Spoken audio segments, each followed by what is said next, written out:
Sekuphinde kwaqopheka omunye umlando omuhle ngale ngoma yezimanga, ngale ngoma etrend umhlaba wonke. Sikhuluma ke ngengoma kaMthandeni featuring Mawhoo ke lapha ke igushi ke njengoba ke sikwazile ke ukuthi ihlanganise ke u5 million ke viewers ke on YouTube. Isahleli number 1 ke kuma trending song ke lapha ke iphinde ke futhi ke le ngoma ke ithi sahleli kanjena nje iyalida ke na ku Spotify ke lapha ke ngawo ke u2 million ke namane kenikana ke lapha ke ngoba futhi umlando omkhulu lo into enhle kuthiwa mangingakhulunywa ngayo kuyokhulunywa ngani bafowethu.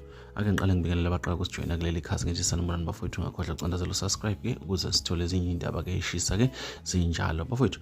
Le ngoma kaMthandeni ibonakala ke imvulela amathuba amahle kakhulu njengoba ke seke sambona ke MTV base ke lapha ke waphinde ke waba nalapha ke ku 163 ke lapha ke ekona ke uMzansi Magic ke lapha ke nakhona futhi ke kuyiyona nje le ngoma.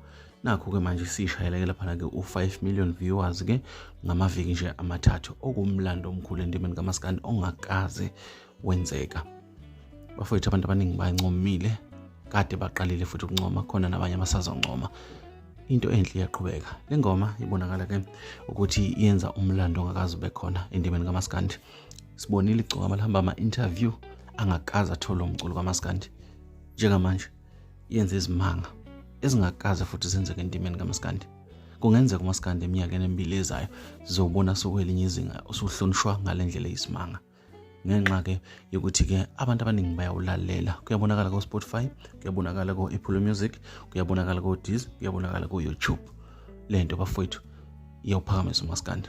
Mthandeni ingoma yakhe yenza kahle kakhulu njengoba ke sibonele neParis ibheke 25 million viewers bafowethu.